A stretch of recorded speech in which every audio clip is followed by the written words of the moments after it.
jangan mama, adik sudah nggak apa-apa kok, adik sudah maafin mereka.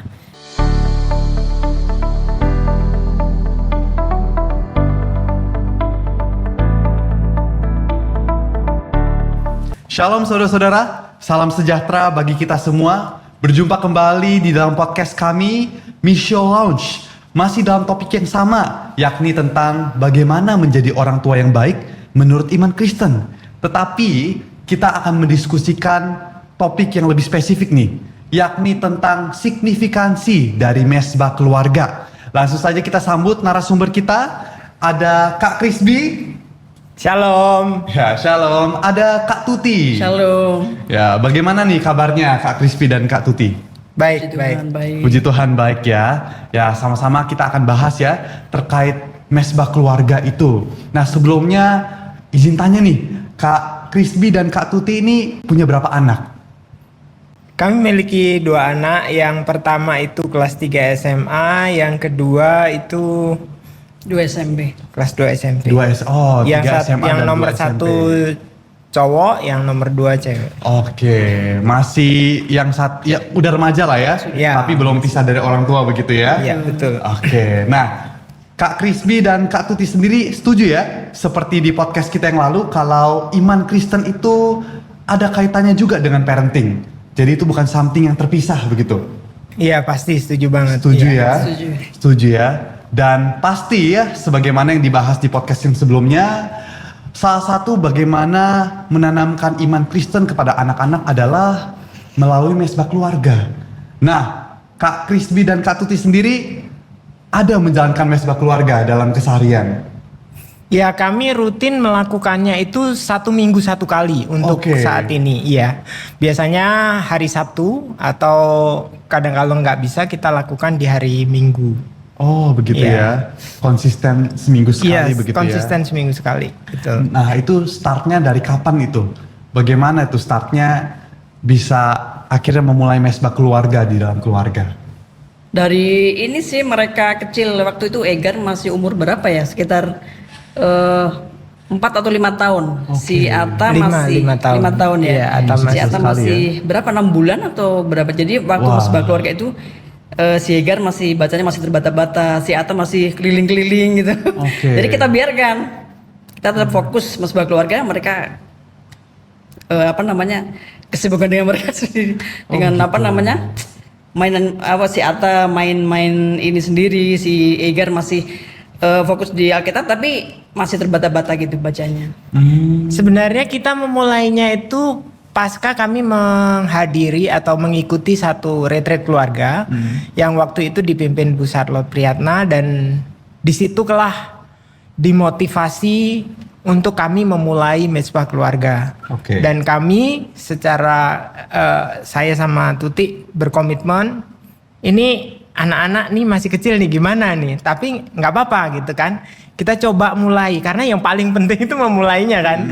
Bagaimana memulainya itu biasanya jadi kesulitan besar. Kalau nggak mulai ya nggak akan start gitu Nggak kan. mudah ya. Akhirnya kami berkomitmen waktu retreat itu untuk oke, kita start mulai mesbah keluarga. Dan saat itu kita melakukannya juga masih bolong-bolong gitu, belum Mesti 2 konsisten minggu seperti sekali, sebulan sekali. kadang sebulan sekali, kadang seminggu 2 minggu sekali gitu.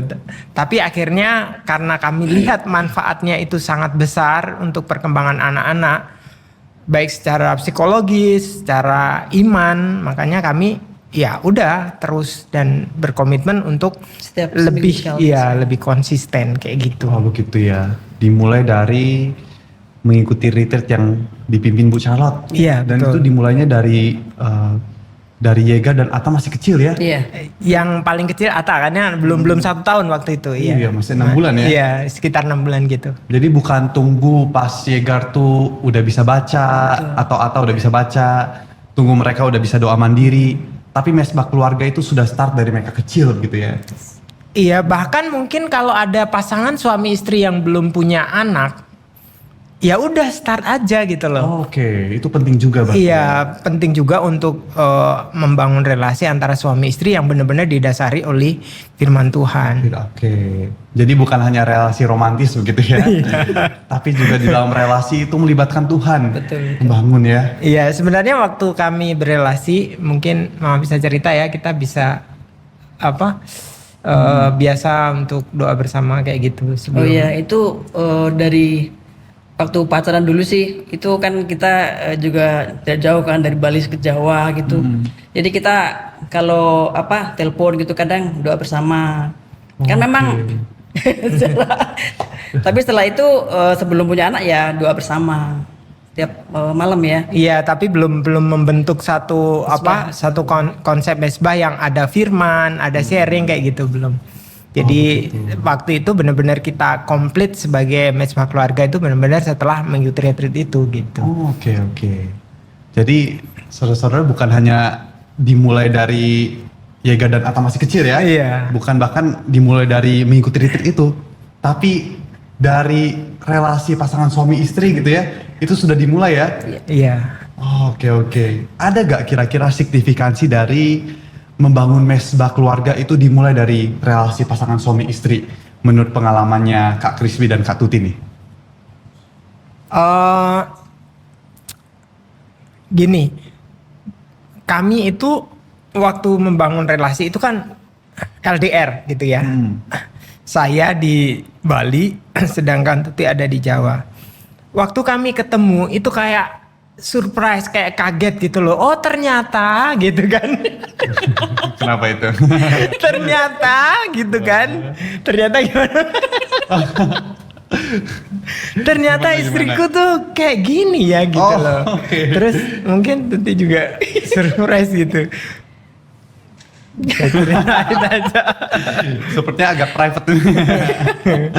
Enggak sih, waktu itu kita hubungan itu dikenalkan sama temen itu juga saya sempat sering dikit ya, sempat menolak dia dulu. Oke, baik. Ya mungkin karena saya orangnya itu idealis sekali, jadi ini saya harus begini.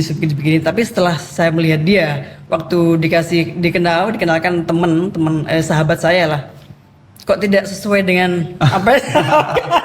Akhirnya waktu itu saya nolak dia, tapi akhirnya saya doakan sih, nggak tahu Berdoa. itu ada dari mana. Saya doakan dia, Tuhan kalau memang dia buat saya, tolong dekatkan dia sama saya. Tapi kalau enggak ya buang perasaan saya jauh-jauh gitu. Tapi akhirnya setelah saya doakan, saya libatkan Tuhan dalam hal itu ya. Saya berdoa, ternyata besoknya itu saya nggak tahu kenapa Tuhan tuh berikan hati yang nggak tahu tiba-tiba bisa mengasihi dia dengan luar biasa gitu. Saya itu kalau nggak ada campur tangan Tuhan pasti nggak bisa gitu. Saya bisa mengasihi dia, saya bisa mencintai dia itu nggak bisa kalau tidak ada campur tangan Tuhan. Oke.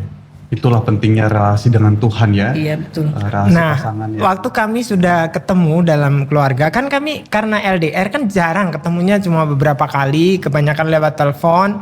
Dan waktu ketemu ya udah seperti kayak deket banget gitu. Kita ngobrol, kita berdoa sama-sama. Nah, waktu kita ketemu dan lihat keseharian itu agak-agak kaget gitu kan. Mungkin dan waktu itu, waktu kami menikah itu langsung hamil gitu kan, beberapa bulan kemudian. Nah, waktu hamil anak pertama itu hampir tiap hari dia nangis gitu kan, karena kaget dengan kondisi, kaget dengan sifat saya yang sibuk, yang kadang cuek kayak gitu kan, bukan kurang perhatian, tidak romantis dan sebagainya, yang tidak sesuai dengan ekspektasi. Tapi benar-benar semua konflik itu diselesaikan dengan doa dan firman Tuhan. Oke. Ya, puji Tuhan ya. Kalau tidak ada doa bersama, tidak ada komunikasi, tidak ada firman Tuhan yang mendasari, ya udahlah kita sama-sama kayak nggak tahu harus gimana mempertahankan itu gitu loh, dengan Tuhan yang mempersatukan kondisi yang berbeda itu gitu. Iya. Jadi penting banget diawali dari kapanpun ya, setelah menikah atau ketika menjalin relasi juga bangun relasi itu dengan hal-hal yang seperti itu, komunikasi didasari firman Tuhan, doa bersama dan sebagainya. Iya betul. Saya setuju juga ya. Karena memang memang yang kebenarannya adalah kasih itu dimulai dari Tuhan begitu ya. Betul. Dan saya rasa percuma ya relasi mau secocok apapun, mau seromantis apapun, tapi tidak didasari dengan kasih Tuhan. Sebentar. Wanita sama pria itu nggak ada yang cocok. Iya betul. Dari situ Nggak aja ada yang cocok. Nggak cocok memang. Iya. ya. Nggak cocok memang. Sehingga kalau Dari memang- orientasinya nggak cocok, cara komunikasinya nggak cocok, semua nggak cocok. Oke baiklah. Jadi kalau Jadi memang bisa gimana bersatu itu caranya? memang karena Tuhan yang Iya, mempersatukan ya. betul. Iya, Dan dari betul. situlah pentingnya relasi dengan Tuhan ya. Iya. Begitu ya. Dan akhirnya itu terekspresikan juga ya ketika Yeager dan Atta ada di dalam keluarga ya. Betul. Iya. Dimana mesbah keluarga itu tetap lanjut begitu ya. Iya, Dimulai tetap dari lanjut. relasi suami istri dulu, baru turun ke anak-anak begitu ya. Nah, tadi kan Kak Krispi dan juga Kak Tuti udah banyak cerita ya bagaimana relasi dengan Tuhan itu membawa banyak beneficial ke dalam kehidupan relasi begitu ya.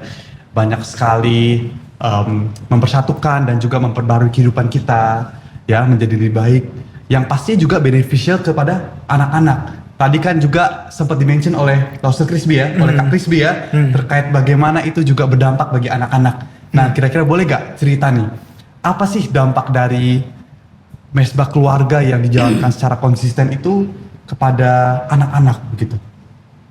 Cerita dulu, Mama cerita dulu deh. Di mesbah keluarga itu kan kita apa ya, tidak cuma membahas tentang firman. Oke. Jadi kita juga banyak sharing. Jadi hari itu misalkan seminggu ini apa yang terjadi sama kalian tuh apa, ceritakan. Jadi mereka cerita sampai detil gitu, sampai detil mereka cerita. Jadi akhirnya kita di mesbah keluarga itu apa ya, mengoreksi juga, mengapresiasi juga. Mengapresiasi. Iya betul. Oh, Jadi oke. seminggu itu misalkan mereka membuat suatu kesalahan apa gitu ya. Terus misalkan dia sharing sama kita apa yang terjadi dalam sekolah atau apa. Memang saya ajarin mereka untuk jujur sih. Dari kecil. Kalau mereka kan dua-duanya ini anak introvert. Iya. Tidak seperti mamanya yang extrovert.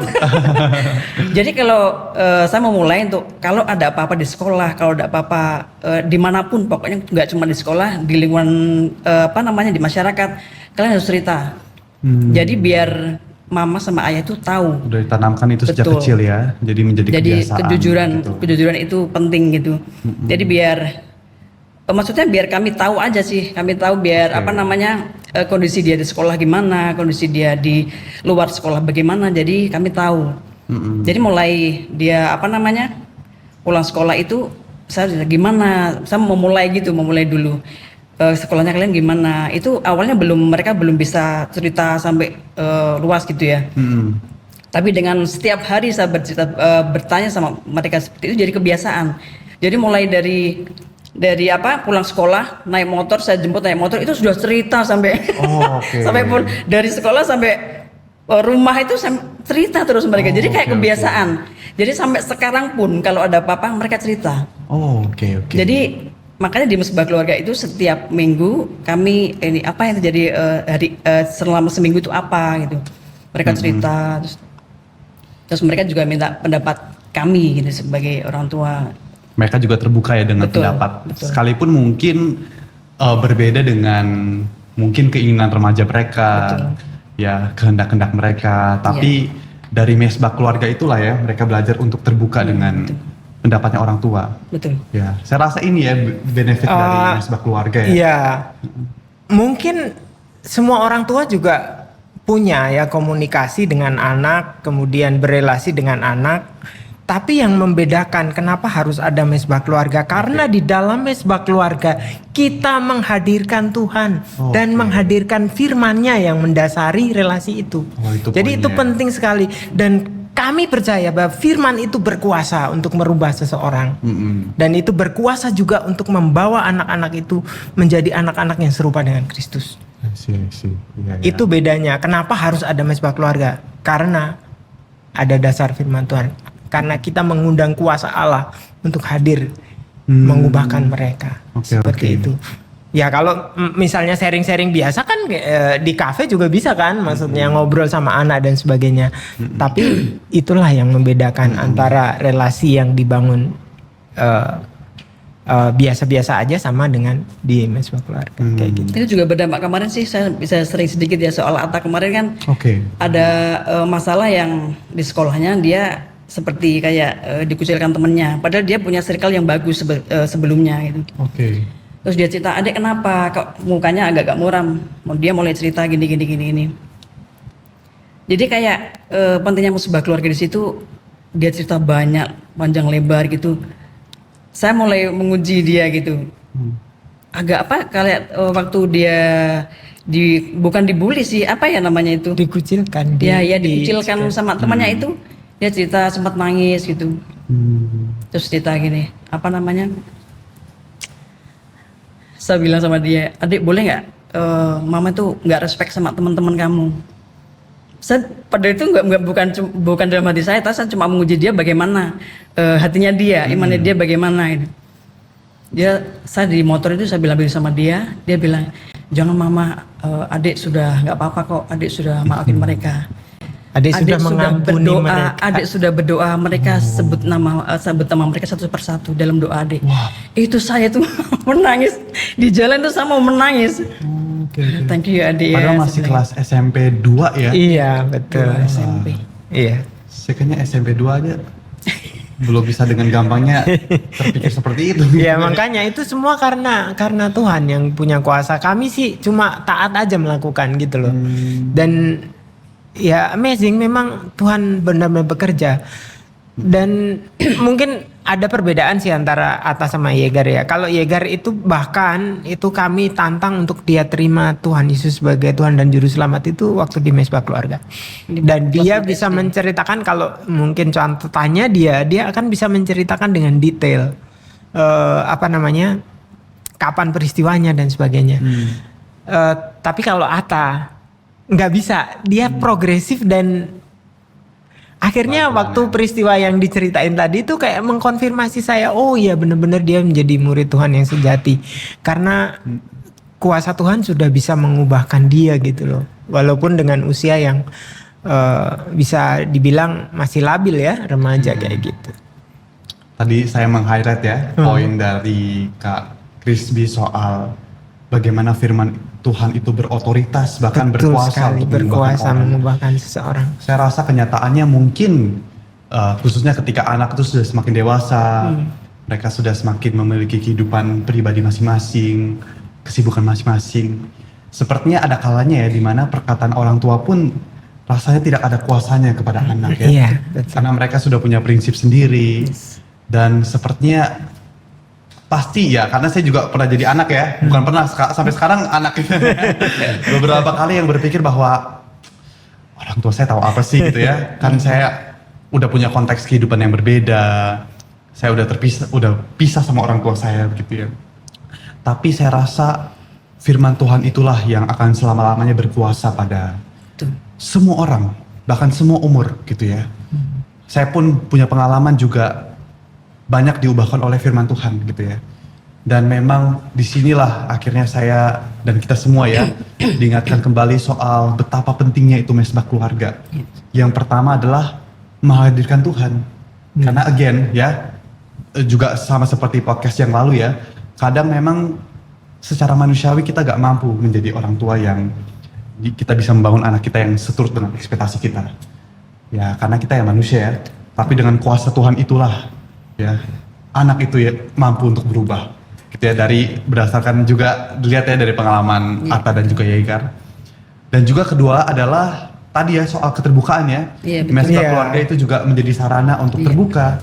Jadi bukan semata-mata ngebahas firman Tuhan seperti PA begitu ya. Ya ada kuasa firman Tuhan yang dinyatakan di situ, tapi juga kuasa firman Tuhan itu juga dikomunikasikan ya sesuai dengan konteks kehidupan mereka gitu ya. Firman Tuhan itu berbicara pribadi. yang buat mereka juga terbuka juga ya, sama seperti ceritanya Ata ya. Iya. Tapi gini, yang bertumbuh itu bukan cuma mereka loh, kami juga Iya, bertumbuh betul. dalam Sampai mesbah sekarang pun keluarga. juga kami masih diproses sama sampai Tuhan, sekarang sebagai itu orang tua. kayak mama itu kan punya kelemahan lah dia gitu ya. Itu benar-benar saya juga punya kelemahan. Saya bisa mengakui di depan anak-anak, minta maaf sama mereka, dan mereka juga terbuka dan melihat bahwa papa dan ayah dan mamahnya, kayak gitu manggilnya agak unik sih. Ayah dan mamanya itu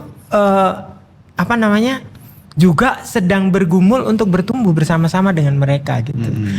Bukan orang yang sempurna, tapi mau berkomitmen untuk mentaati firman Tuhan kayak gitu. Karena di mesbah itu biasanya kami ini kan apa yang kalian tidak suka dari mama, apa yang kalian tidak suka dari ayah. Mereka ngomong semuanya ini gitu. Terus yang pengen kalian mau, mama sama ayah mau jadi seperti apa? Kita tanya seperti itu. Mereka juga ngomong. Jadi jadi kita tahu kelemahan itu apa, yang harus kami rubah itu apa. Jadi kami tahu sebagai orang tua. Salah satu yang berkesan buat saya itu mamanya kan cukup cerewet gitu ya. Maksudnya sering dicerewetin anak-anak. Tapi saya itu jarang sekali bicara. Tapi sekali saya bicara itu kayak pedang yang tajam yang nusuk ke mereka. Itu kayak aduh, ternyata begitu ya. Padahal saya jarang ngomong kayak gitu. Tapi saya menyadari itu, kemudian saya minta maaf, saya berusaha untuk mengurangi kata-kata yang sinis dan tajam itu untuk mereka gitu. Mesbah keluarga itu juga menjadi sarana ya untuk orang tua itu semakin mengenal anak, dan anak begitu juga dengan anak semakin mengenal orang tua. Betul. Sama seperti podcast kami sebelumnya ya, di mana komunikasi itu penting, keterbukaan itu penting, membangun trust itu penting, dan mesbah keluarga lah itulah yang menjadi sarana yang paling powerful ya. Iya. Karena bukan hanya adanya ruang untuk komunikasi, tapi juga ada otoritas firman Tuhan yang berbicara. Iya, itu yang paling Gitu ya. penting, otoritas firman Tuhan. Oke. Berarti memang mesbah keluarga ini sangat pantas ya untuk kita lanjutkan bahkan sampai anak kita sudah besar gitu ya. Betul. Iya. Bahkan sampai mungkin anak kita mungkin sudah bekerja keluar begitu ya. Memang lebih terbatas. Tapi saya percaya mesbah keluarga itu kan tidak bisa dibatasi oleh ruang dan waktu ya. Iya kan sekarang teknologi udah canggih kan, teknologi, bisa begitu ya. video conference kayak gitu. Ada juga punya hati untuk saling mendoakan. Iya. Sekalipun mungkin sudah lama nggak bertemu. Iya. Begitu ya. Iya. Yang penting sekali berarti ya. Nah, ini nih dari Kak Krisby dan juga Kak Tuti. Ada gak tips praktis untuk keluarga-keluarga itu bisa memulai mesbah keluarga? Saya rasa nih tantangannya ini banyak sekali ya. Tentu juga dalam mengkonsistenkan mesbah keluarga itu banyak sekali ya tantangannya ya. Iya. Sekalipun udah terbiasa dari dulu begitu ya. Saya pun di keluarga saya pun yang juga konsisten mengadakan mesbah keluarga itu, wah tantangannya ada aja gitu ya. Apalagi kalau kami anak-anak ini sudah bertumbuh semakin dewasa, kami sudah mulai punya kesibukan masing-masing. Orang tua saya juga bisa pulang larut malam. Akhirnya mesbah keluarga kadang yang biasanya tuh ada bahas firman Tuhan, tapi lama-kelamaan cuma doa aja. Lama-kelamaan cuman ya habis itu singkat saja begitu ya. Nah, di tengah-tengah tantangan zaman ini ya, di mana semua orang sibuk, ada gak tips praktis dari Kak Krisby dan Kak Tuti untuk mesbah keluarga itu tetap konsisten dijalankan gitu di dalam keluarga? Yang pertama adalah melihat hal itu adalah hal yang penting dan mendasar. Saya kasih ilustrasi. Pada waktu kami kan berdua itu ada keturunan hipertensi ya. Okay. Pada waktu dokter menyarankan, oke, setiap hari kamu minum obat gitu kan. Karena kami menganggap itu penting untuk kesehatan kami lakukan. Kami tidak melupakan hal itu gitu kan.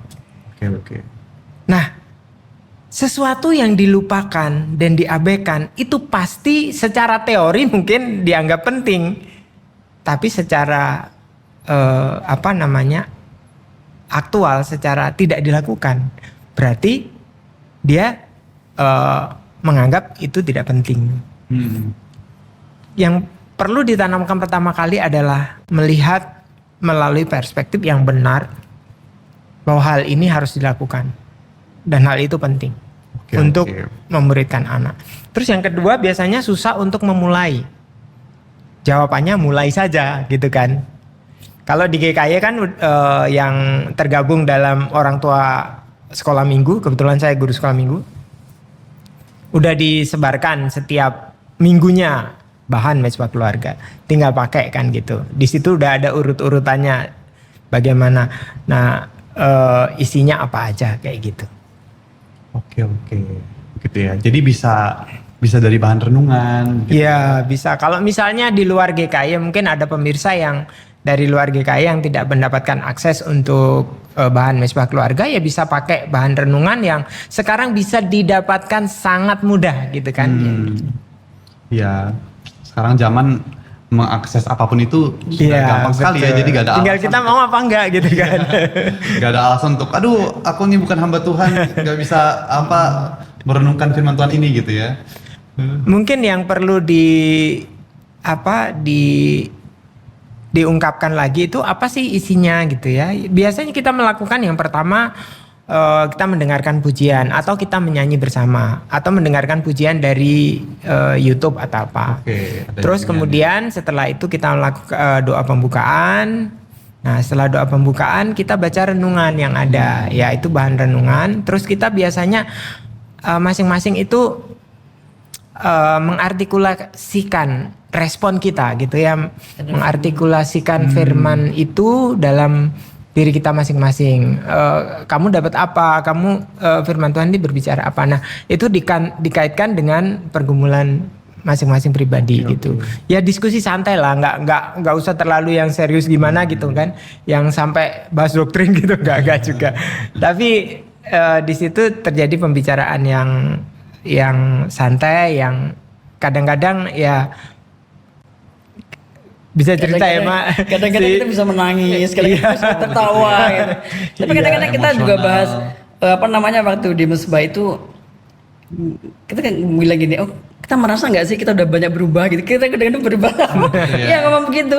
Iya loh gitu. Kita anak-anak juga begitu. Jadi kayak santai aja gitu loh di mesbah, jadi jangan terlalu ini. Oke. Kadang-kadang anak saya itu yang kedua itu kan kalau cerita dia suka lambat gitu kan. Kadang-kadang kita nungguinnya lama gitu. Tapi dibawa bercanda, tidur dulu gitu. Jadi bukan sesuatu sesuatu yang awkward gitu loh, bukan sesuatu yang begitu yang kaku gitu, enggak, tapi benar-benar itu mengalir dan kita menikmatinya kayak gitu. Tapi ada kemungkinan nggak di dalam mesbah keluarga itu muncul aja pertanyaan-pertanyaan iman dari anak itu? Wih banyak banget. Itu yang paling kritis tuh si Yegar. Yegar itu kritis Kadang-kadang kita nggak bisa jawab gitu. Terus dia Kak Risby itu jawab apa adanya. Kalau kakak nggak puas dengan jawaban ayah, kamu boleh ini ya sama batuan. Tanya sama contoh gitu. Dia dari SD itu udah kritis. Dia udah tanya yang kadang-kadang di luar ini. Iya, udah dibiasakan menurut saya dari kecil untuk ini. Jadi knowledge firman Tuhannya udah banyak sehingga dia suka bikin ada penjelasan yang lebih dalam nggak? Hah gitu kan? Nggak ada, Bapak cuma bisa sampai segitu aja gitu. Iya. Waduh, saya ini sebagai youth pastor banyak PR nih. Begitu ya. Nah itu berarti saya rasa juga pentingnya di situ ya, mesbah keluarga. Jadi kesempatan untuk anak-anak itu bisa menggali lebih dalam iman. Iya, betul. Karena kadang kalau gak dipancing atau kita nih orang tua gak memberikan ruang seperti itu, anak-anak mana mungkin melontarkan pertanyaan yang kritis seperti itu. Sedangkan pertanyaan-pertanyaan kritis itulah yang berkontribusi bagi pertumbuhan iman ya. Iya. Gitu ya. Itu juga membuat mereka bisa ini loh, penginjilan. Jadi waktu SD itu karena menurut saya sudah penginjilan sih ya. Si Atta itu bercerita tentang Yesus. Dan teman-temannya itu duduk di bawah gitu, dia di atas gini, dia bercerita dari Yesus lahir sampai dia wafat. Dan teman-teman itu antusias mendengarkan. Dia cerita sama saya di rumah itu, serius aja. Iya, teman-teman suka mendengarnya. Wow, saya bilang. Saya sebagai pembina bangga. Kalau Yegar itu penginjilannya lihat Discord. Kadang-kadang Iya, di Discord dia Discord sambil main kita game gitu. nyanyi lagu rohani, dia ini terus teman-teman pada tanya, Yugar ini lagu apa nih ini terus Dia suka jelasin cerita, dia ini. dia sharing tentang imannya. Wih, keren ya. Dia Di Discord itu dia memakai penginjilan dunianya dia untuk Iya. penginjilan gitu. Oke. Ya lihat ya saudara-saudara ya, sangat berdampak sekali persekutuan Iya betul. mesbah keluarga ini ya, yang mungkin ya kita secara gak sadar suka anggap sebagai hanya rutinitas, tapi sebenarnya gak sadar itu menanamkan benih yang memang hasilnya mungkin gak terlihat sekarang ya. Iya. Tapi seiring berjalannya waktu, khususnya mereka sudah besar, itu baru hasilnya sangat kelihatan, gitu ya. Ya dari sini ya kita diingatkan kembali ya saudara-saudara terkait bagaimana sih salah satu bentuk dari kita ini memperkenalkan Kristus, memberikan anak-anak, yakni melalui mesbah keluarga, begitu ya.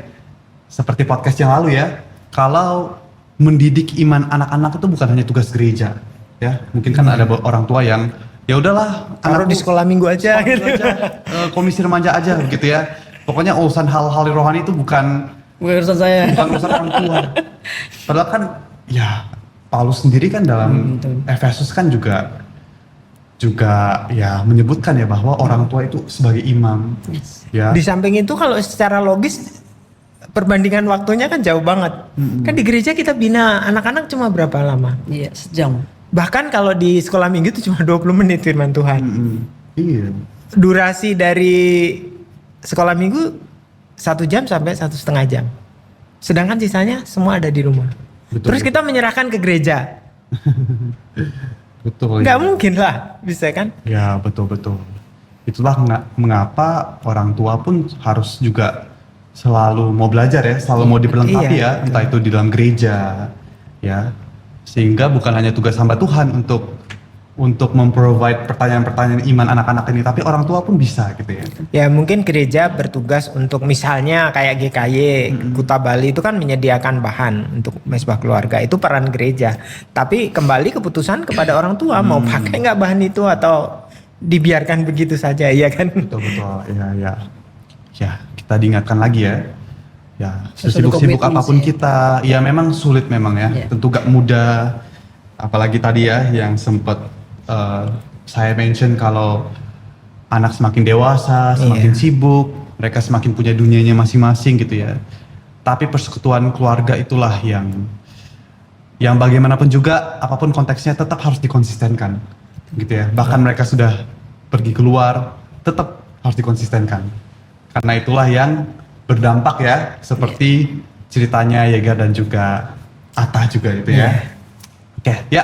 Sini aja, terima kasih banyak ya untuk cerita-ceritanya ya. Saya banyak sekali dapat insight dan juga banyak belajar terkait bagaimana sih membangun mesbah keluarga yang efektif itu di dalam keluarga, di keluarga saya nanti begitu ya. Ya, saudara-saudara, ya sampai di sini terkait pembahasan podcast kita terkait bagaimana membangun mesbah keluarga di dalam keluarga kita. Semoga pembahasan kita ini bisa menjadi berkat dan ya nantikan podcast yang selanjutnya. See you.